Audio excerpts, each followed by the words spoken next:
테슬라 모델 3 제가 개인적으로 생각하는 최고의 장점은 뭐냐면요, 오토파일럿이에요. 예스. 그럼 이제 두 손을 띄고도 달릴 수 있는 이런 모드가 됩니다.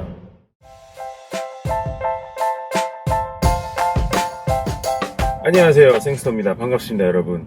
오늘 여러분들과 함께 진행할 방송, 바로 테슬라 모델 3와 함께하는 제 출근길 방송입니다. 현재 시각은 아침 8시 정도를 가리키고 있는데, 테슬라 모델 3 제가 개인적으로 생각하는 최고의 장점은 뭐냐면요, 오토파일럿이에요. 오토파일럿 모드, 오토 드라이브.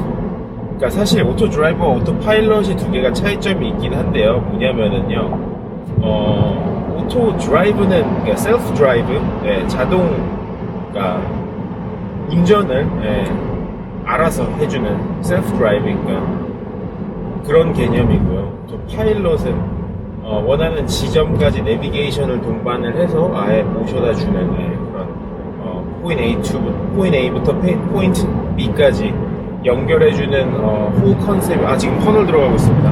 홀 컨셉이 바로 오토 파일럿 모드인데요. 사실 저는 오토 드라이브와 오토 파일럿을 대단히 많이 사용을 해요. 물론 도심에서는 크게 사용하진 않습니다. 왜냐면은 도심에서 사용하기에는 약간 위험해요. 왜냐면은 이제 이 오토 드라이브, 셀프 드라이브 기술이 단계가 5단계까지 있는데 1, 2, 3, 4, 5가 있거든요. 현재 이 테슬라에 적용된 모든 기술은 레벨 2 정도밖에 안 돼요. 레벨 2는 도심에서 운전하기 그렇게 안전한 기술력까지는 아닙니다. 근데 이제 레벨 3가 되면 도심에서도 꽤 안전하게 운전을 할 수 있어요. 근데 그 차이는 뭐냐면은 얼마나 더 센서가 많이 달려있고 민감하느냐, 얼마나 더 변수를 잘 예측하느냐, 그러니까 센서와 컴퓨팅 기술의 능력에 달려있겠죠. 데이터를 또 얼마나 모을 수 있느냐, 뭐 여러 가지 차이가 있을 것 같아요. 그래서 일단 지금은 제가 운전을 하고 있는데 오토 드라이브 모드로 바꿔볼게요. 예스. 그럼 이제 두 손을 띄고도 달릴 수 있는 이런 모드가 됩니다. 이 두 손을 띄고 달리다 보면은 위험하죠. 오토 드라이브나 오토 파일럿 모드로 다니는 테슬라 운전자분들이 도로 위에서 꽤 위험한 장면을 연출하는 경우들도 꽤 있어요. 그런 거를 방지하기 위해서 이 사실 오토 파일럿, 오토 드라이브 모드에서는 항상 운전대 위에 손을 얹고 있으라고 경고를 합니다. 혹은 앞을 주시를 꼭 해야 된다고도 얘기를 해요. 왜냐, 다시 얘기 드리지만 레벨 2 단계에서는 운전자의 감시가 허술해지면 사고가 날 확률이 되게 커요. 그러니까 변수가 얼마만큼 작용하느냐의 차이긴 한데 도로 위의 변수는 항상 있을 수밖에 없거든요. 그런 의미에서 도로 위의 변수를 완벽하게 컨트롤할 수 있는 기술력이 아니라면은 항상 감시를 해야 된다는 거죠. 레벨 3도 마찬가지긴 해요. 근데 그 변수에 대응하는 속도와 변수를 예측하는 능력이 뛰어나질 뿐인 거죠. 어쨌든 저는 이제 모델 3의 테슬라의 이 오토 파일럿과 오토 드라이브 모드를 대단히 즐기고 있습니다. 사실 또 생각해 보면은 너무 좋은 점만 말씀드린 것 같아요. 안 좋은 점도 좀 말씀드려야 될 것 같습니다. 가장 안 좋아하는 점, 좋은 점들 말씀드렸으니까 가장 안 좋아하는 점은 사실 뭐랄까,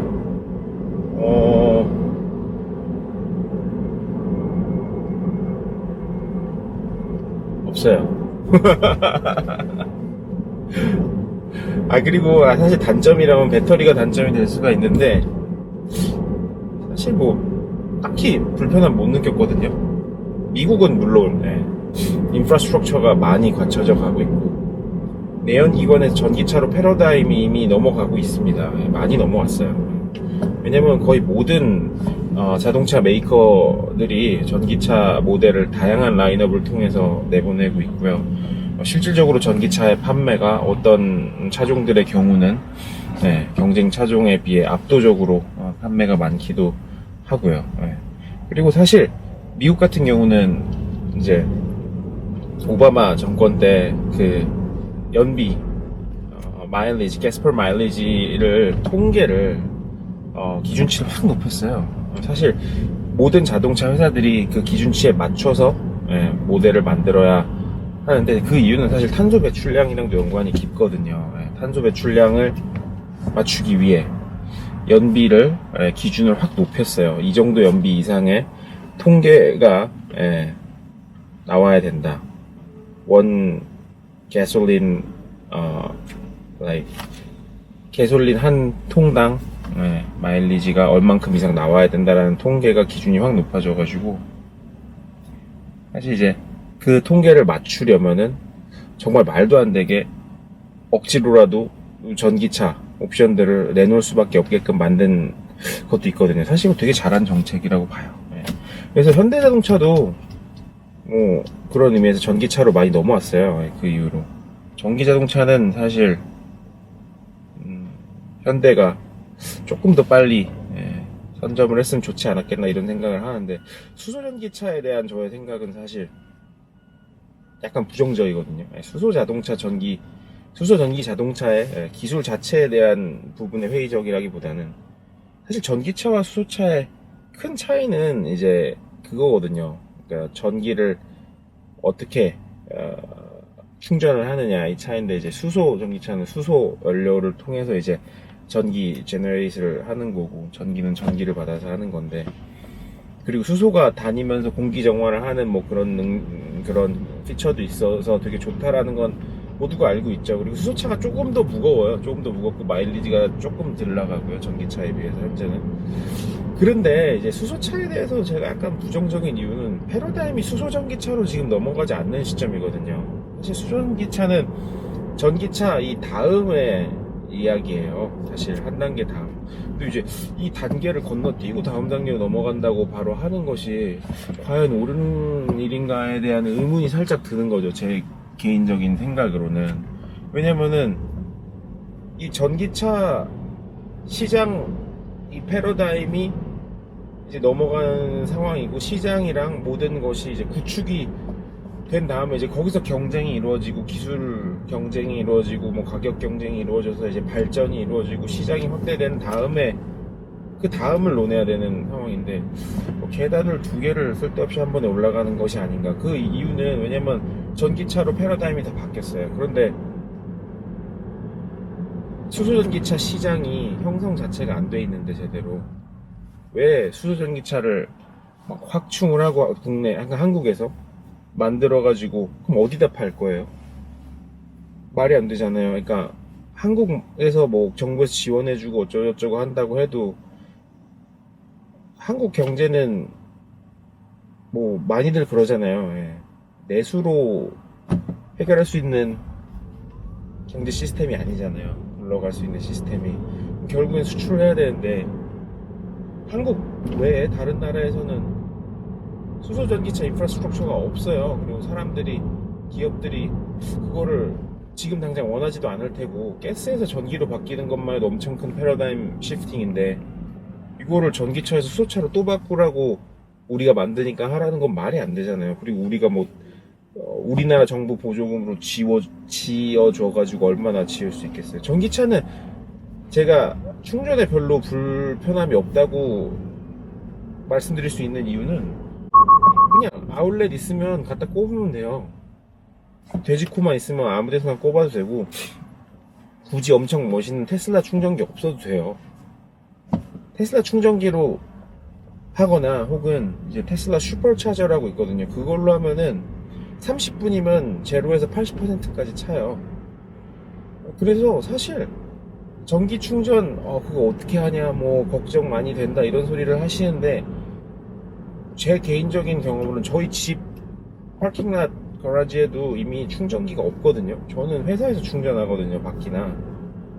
그렇게 거의 1년을 살고 있는데 그래도 불편이 없어요. 그 정도로 사용성이 그 정도 약간의 불편을 감수할 정도로 우수하다는 뜻이기도 하겠죠. 근데 어쨌든 실생활에 큰 무리가 없을 정도로, 게다가 장거리 뛸 때도 예를 들어서 제가 시애틀에서 포틀랜드 혹은 밴쿠버 가면은 3-4시간 드라이빙이거든요. 그럼 중간에 한 번씩 쓰잖아요. 사실 4시간 연속해서 드라이빙하면 지루하기도 하고 피곤하기도 할 텐데, 중간 지점에 몇 개 있어요. 그럼 중간에 쉬어가지고 꼽아놓고 한 20-30분 꽂으면서 뭐 커피 한잔 하고, 30분까지 안 있어도 돼요. 제 개인적인 경험으로는 슈퍼차저 꽂고 20분 충전하고 바로 출발하면 됐었거든요. 어딜 가든 4시간 정도 드라이빙은. 그러니까 단거리건 중거리건 장거리건 상관없이 큰 무리 없이 다닐 수 있는 전기 충전 요건인 거예요. 그러다 보니까 사실 그런 부분에 대한 불편은 딱히 없어요. 근데 예를 들어 수소차로 한다고 가정을 해보죠. 과연 수소차로 이게 될까요? 중간에 충전할 데도 없고 집에서 충전도 못할 텐데. 그러니까 저는 사실 그런 면에서 수소차를 현대자동차가 정부에서 밀어준다고 계속 하는 게 현재는 어떻게 보면 밑빠진 독에 물 붓기 느낌이 좀 아니겠는가. 오히려 전기차로 이미 근데 현대차가 전기차 정말 잘하고 있어요. 그건 정말 너무 빨리 치고 올라오더라고요. 그건 정말 인정. 그런데 특히 뭐 코나 EV 같은 경우는 대단합니다. 네, 대단해요. 너무 잘 만들었어요. 주행거리, 디자인 뭐 여러 가지 면에서 퍼포먼스까지 제가 만약에 세컨카를 하나 드린다면은 코나 EV로 할 것 같아요. 네, 어쨌든 정말 잘하는데 수소전기차 의문이 좀 듭니다. 어쨌든 이런 식으로 시간 날 때마다 틈틈이 생스터 리뷰, 출근길 리뷰 한번 찍어보도록 할 테니까요. 또 궁금하신 점 있으시면은 제게 페이스북 페이지를 통해서 메시지 주시거나 이메일 계정을 하나 틀까봐요. 여러분들이 궁금한 점 질문하실 수 있게 계정을 트는 게 아니지, 이미 이메일 계정은 있지. 어쨌든 다양한 의견을 좀 수렴하면서 방송을 진행하고 싶은데 그거를 좀 컬렉팅하고 제가 효과적으로 커뮤니케이션 할 수 있는 채널을 좀 만들어 보도록 하겠습니다. 제가 지금 뭐 초창기 단계니까요. 좀 어설프고 좀 모자라더라도 좋은 마음으로 바라봐 주시면 정말 감사할 것 같습니다. 그러면은 오늘 방송 여기까지 하겠습니다. 감사합니다.